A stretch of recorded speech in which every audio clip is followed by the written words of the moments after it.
यूं तो इस दुनिया में हजारों ऐसे रहस्य हैं जिनको साइंटिस्ट भी सुलझा नहीं सके हैं, लेकिन इस वीडियो में आप ऐसे 10 रहस्य के बारे में जानेंगे जिनकी तलाश सालों से साइंटिस्ट कर रहे हैं, लेकिन उन्हें सुलझाने में हर बार नाकामयाब रहे हैं।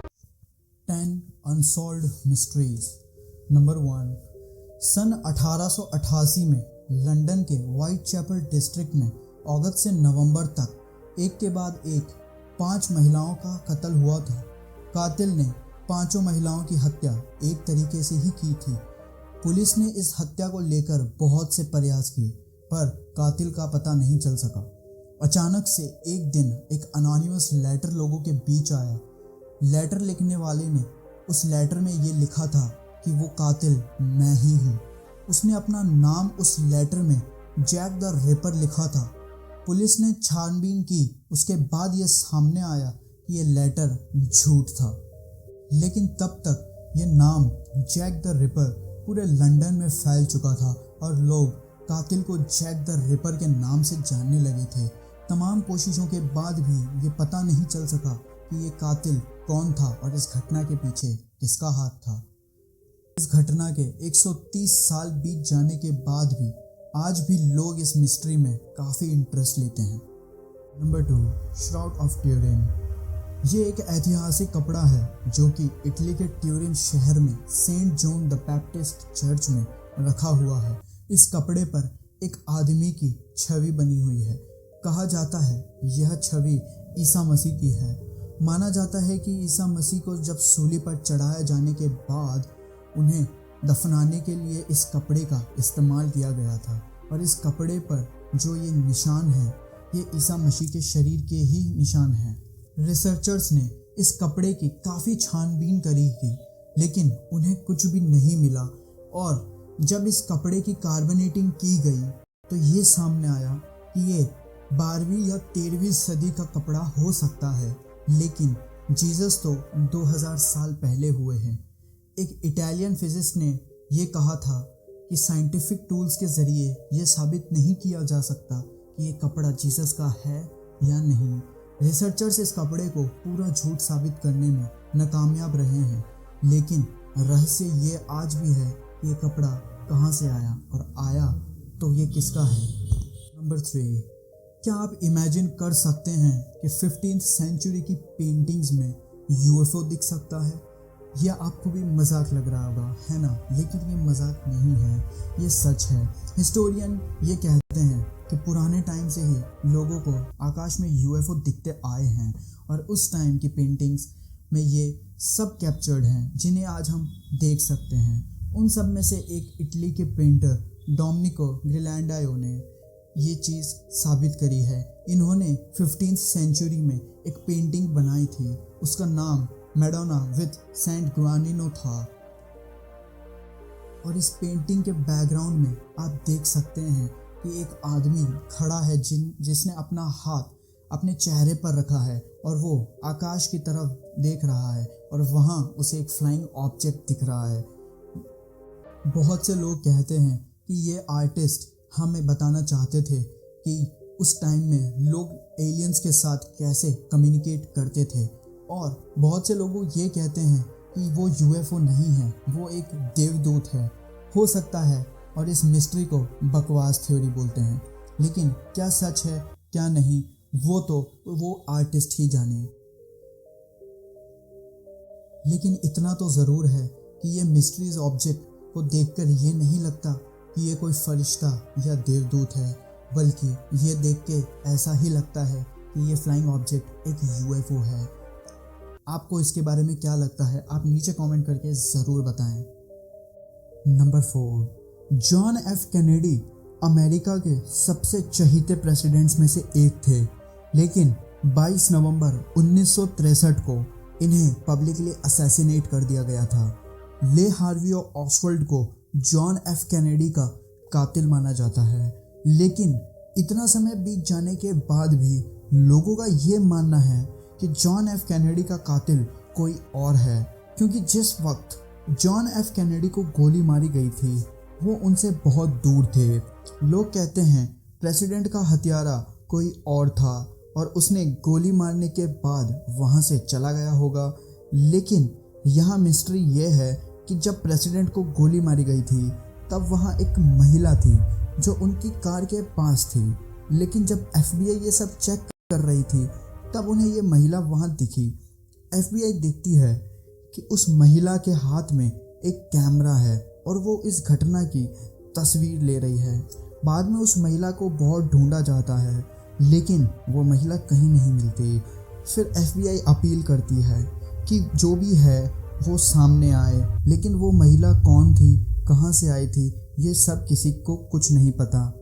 FBI को सबसे हैरान किया वो ये कि लोगों को उस समय अपनी फ़िक्र हो रही थी। वो इधर से उधर अपनी जान बचाने के लिए भाग रहे थे, लेकिन ये औरत वहीं खड़ी है और उसका बिहेवियर काफ़ी स्ट्रेंज है।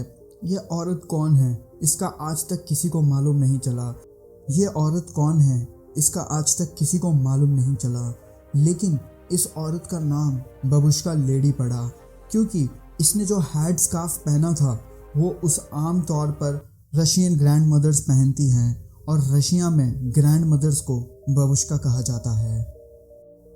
नंबर 5, अमेलिया एयरहार्ट एक अमेरिकन पायलट थी।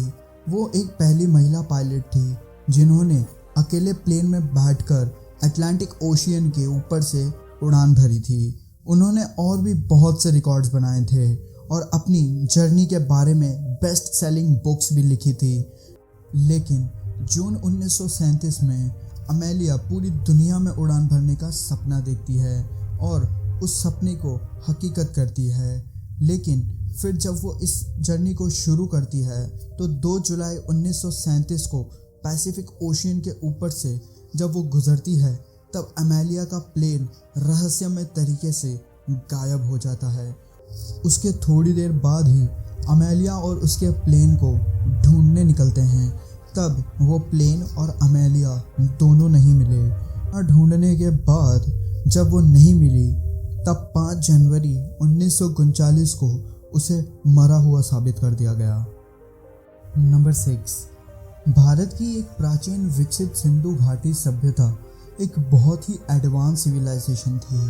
1920s के समय यहाँ पर 2 बड़े शहर हड़प्पा और मोहनजोदारो की खोज हुई थी। माना जाता है इस सभ्यता को शुरू हुए 5000 साल हुए हैं। इस सभ्यता के लोगों के जो अवशेष मिले हैं उससे ये पता चलता है कि वो लोग एक एडवांस ज़िंदगी जीना सीख चुके थे। इस शहर में ऊंची इमारतें हैं और बड़े भवन हैं। घरों के गंदे पानी को निकालने और लोगों के नहाने के लिए बड़े हमाम बनाए हुए थे। अब एक सवाल जिसने इतिहासकारों को परेशान किया हुआ है कि कैसे इतनी एडवांस सिंधु घाटी अचानक से ख़त्म हो जाती है। इसके विनाश का कारण आज भी एक हिस्टोरिकल पजल बना हुआ है। आज भी लोगों के अलग अलग विचार हैं। कोई कहता है कि ये महामारी से हुआ है, तो कोई ये कहता है कि यहाँ आर्य ने हमला किया था, तो कुछ लोग कहते हैं कि यहाँ बाढ़ आई थी। अब क्या हुआ था वो तो यहाँ आज भी एक मिस्ट्री है। बाकी आपके क्या ओपिनियन है आप नीचे कमेंट करके ज़रूर बताएं। नंबर 7, रोंगो रोंगो स्क्रिप्ट नाम की एक एंशिएंट लैंग्वेज है जिसको आर्कियोलॉजिस्ट आज तक डिकोड नहीं कर सके हैं। अगर आर्कियोलॉजिस्ट इसको सही ढंग से डिकोड कर पाते हैं तो हमें एंशिएंट लोगों के जीने के बारे में और बहुत से राज मालूम चल जाएंगे। Rongorongo script language late 19th century में ईस्टर आइलैंड में डिस्कवर हुई थी। इस लैंग्वेज में 120 सिंबल्स हैं और इसका क्या मतलब है ये कोई नहीं जानता। ये कब वजूद में आई ये इंसान के लिए आज भी एक रहस्य है। ये पता चला है कि 1860 में जब लोग इस लैंग्वेज को यूज़ करते थे उसके बाद इस लैंग्वेज का ज्ञान किसी को पता नहीं चला। अब मैं आपको एक हैरान कर देने वाली एक बात बताता हूँ। रोंगो रोंगो स्क्रिप्ट के सिंबल हमारे सिंधु घाटी के सिंबल्स के काफ़ी मैच करते हैं, जबकि सिंधु घाटी ईस्टर आइलैंड से 20,000 किलोमीटर दूर है। तो ये लैंग्वेज इतनी सिमिलर कैसे है और इनका क्या कनेक्शन है ये तो हम सब के लिए एक रहस्य बना हुआ है। Number 8, Stonehenge. इंग्लैंड में मौजूद पत्थर की बड़ी बड़ी इमारतें हैं जिन्हें ज़मीन खोदकर गोलाई के आकार में बनाया गया था। अंदाजे लगाए जाते हैं कि ये 5000 साल पहले बनाया गया था और ये इजिप्ट से भी पुराना है। प्राचीन लोगों ने इसे किस पर्पस के लिए बनाया था ये तो पता नहीं चल सका, लेकिन कुछ आर्कियोलॉजिस्ट का कहना है कि ये स्टोनहेंज किसी हीलिंग पर्पस के लिए बनाया गया था।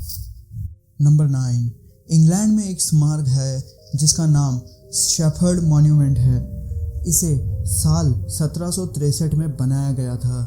इस मार्ग पर निकोलस पोशुएन की पेंटिंग द आर्काडियन स्टैफर्ड बनी है और इसके ठीक नीचे 10 अक्षर का एक कोड लिखा हुआ है जिसका क्या मतलब है और इसको आज तक किसी ने डिकोड भी नहीं किया। स्मारक को बने 250 साल बीत चुके हैं, लेकिन आज तक इस कोड को कोई क्रैक नहीं कर सका है। ऐसा कहा जाता है कि मशहूर बायोलॉजिस्ट चार्ल्स डार्विन ने भी इस कोड को पहचानने के लिए बहुत से प्रयास किए पर हमेशा नाकामयाब रहे हैं। अगर आपने द विंची कोड मूवी देखी है तो आपको होली ग्रेल के बारे में पता होगा। बहुत से लोगों का ये कहना है कि अगर ये कोड क्रैक हो गया तो ये होली ग्रेल तक लेके जाएगा। खैर जो भी हो, 2 सदियाँ बीत चुकी हैं और इस कोड को अभी तक कोई डिकोड नहीं कर पाया है। नंबर 10, पेरू देश की राजधानी लिमा से 350 किलोमीटर दूर नाज़गा रेगिस्तान है। वहाँ 80 किलोमीटर के एरिया में बेहद ही विचित्र लाइंस हैं। इन्हें नाज़गा लाइंस कहा जाता है। इनको 2000 साल पहले बनाया गया था। इन रेखाओं में 800 स्ट्रेट लाइंस हैं और 300 ज्योमेट्रिक लाइंस हैं। बाकी रेखाओं में इंसान और जानवर की रेखाएं बनी हुई हैं। अब ये किसने बनाई ये तो आज तक एक रहस्य बना हुआ है।